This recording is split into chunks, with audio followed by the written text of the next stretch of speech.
손 뵙고 인사. 안녕하세요. 안녕하세요. 위클리뱀 문희정입니다. 이학범입니다. 자, 10월 1일부터요. 동물진료비 부가세 면세가 확대됐습니다. 지금 제 말씀 잘 들으셔야 돼요. 그러니까 동물진료비에 붙던 10%의 부가세가 거의 없어지는 건데요. 여기서 또 제가 거의라고 표현을 했죠. 이건 네. 뭐냐면은 완전 폐지가 아니라 면제 확대.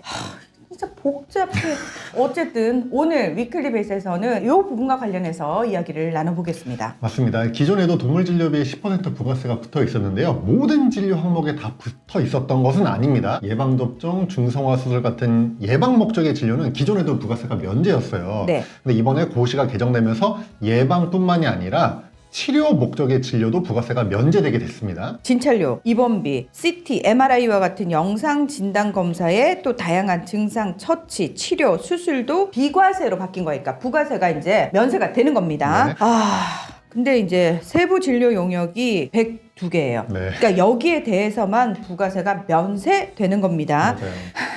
제가 봤거든요, 네. 102개. 너무 복잡해요. 아니, 없앨 거면 그냥 한꺼번에 심플하게 없애면 되지. 왜 이렇게 복잡하게 만들어 놨는지. 게다가 이거요. 질병이랑 처치를 다 섞여 있어가지고 이거 수의사 선생님들 입장에서도 복잡할 뿐만 아니라 반려인들도 지금 우리 아이가 받는 진료, 처치가 면세가 되는 거예요? 안 되는 거예요? 엄청나게 복잡하게 돼버렸습니다. 맞습니다. 구토, 설사, 기침 등 뭐 증상에 따른 처치도 있고요. 뭐 만성 신부전, 급성 신부전, 뭐 부신피질 기능 항진증, 당뇨병, 백내장 등 질병명도 있고요. 스케일링, 발치, 심폐소생술 등 뭐 처치에 대한 내용도 막 다 섞여 있어요. 네. 102개 항목에 해당이 돼야지만 면세라는 거거든요. 그래서 수의사들도 지금 굉장히 헷갈린데요. 수의사분들, 반려인분들 모두 이 102개 항목을 좀 자세히 하나씩 살펴보는 게 필요할 것 같습니다. 일단 제가 봤을 때 수의사 선생님들은 정말 이걸 들여다봐도 사실은 여기에 해당되는 건가 안 되는 건가 왜 이렇게 헷갈려 하는지 네. 제가 앞으로 말씀을 드릴 거예요. 대한수의사회에서 이제 워낙 많은 수의사 선생님들이 헷갈려 하니까 Q&A 자료집을 만들었는데 네. 정리를 했는데 소개를 해드릴게요. 구토를 주 증상으로 하여 내원한 반려동물이 면세 대상 항목이 아닌 췌장 종양으로 최종 진단되어 치료를 할 경우에는 면세인가요? 과세인가요? 이런 부분이 이제 아주 헷갈리는 상황인데요. 이렇게 접근을 하셔야 됩니다. 102개 항목을 먼저 보시고 구토에 대한 처치가 있거든요. 있어요. 처음에 와서 구토 증상으로 왔으니까 거기에 진단 치료하는 건 일단 면세입니다. 면세죠. 근데 이제 췌장염도 면세에 들어가 있는데 췌장 종양은 없어요. 안 들어가 있어. 자, 그러면 마지막으로 췌장 종양으로 진단이 돼서 췌장 종양에 대해서 뭐 수술을 하거나 방사선 치료 같은 췌장 종양 치료를 하면 이거는 이제 과세가 되는 겁니다. 그리고 이제 만약에 약 처방을 하게 되면요, 이거는 또 면세예요. 왜냐면 조제 투약은 전부 다 또 면세로 되어 있기 때문입니다.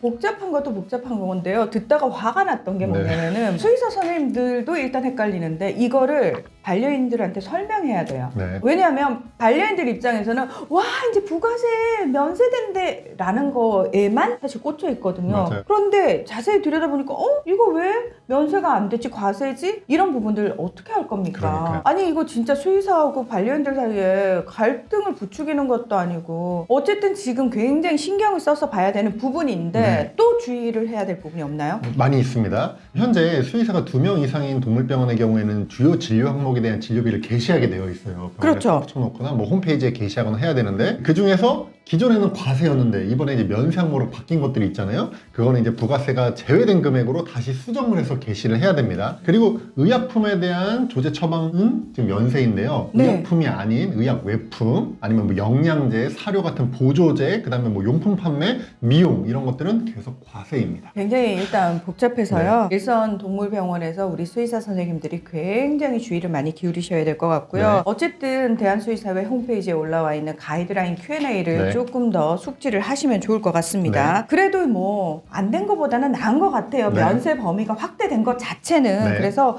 우리 반려인들에게 살짝 좀 도움이 되기는 할 것 같습니다. 맞습니다. 소비자분들의 이제 부담이 줄어들긴 줄어듭니다. 그래서 이게 홍보가 굉장히 많이 됐잖아요. 10월 1일부터 동물진료비 부가세가 없어집니다. 이렇게 홍보가 되다 보니까 수술을 받아야 되는데 반려견 보호자분들이 10월이 될 때까지 막 기다리시는 분들도 있었어요. 아, 긴박하지 않은 경우는 그래서 좀이라도 싸지면 수술을 받아야겠다. 그런데 이제 여러분들이 좀 여기서 주의하셔야 되는 게 부가세가 이제 면세된다고 하니까 진료비가 다 10% 싸지겠거니라고 생각하는데 그러면 안 될 것 같아요. 그러면 이제 큰 착각이 올 수 있는데요. 왜냐면은 기존에도 예방 목적의 진료는 지금 면세였잖아요. 기존에도 전체 진료 항목이 한 30-40%는 면세였단 말이죠. 그거는 계속해서 면세, 그러니까 진료비 차이가 없는 겁니다. 그렇죠, 그렇죠. 또 병원마다 진료비 구성 항목들이 다 달라요. 그래서 무조건 이제 10월 1일이 됐으니까 부가세가 대부분 없어졌으니까 10% 싸지겠거니 하고 병원에 갔다가는 실제로는 그만큼 싸지지 않아서 체감되는 거는 그것보다 적을 수 있기 때문에요. 실망하실 수도 있습니다. 그래서 무조건 10%가 싸지는 게 아니다. 다니는 동물병원에 꼭 문의를 먼저 해보시길 바랍니다.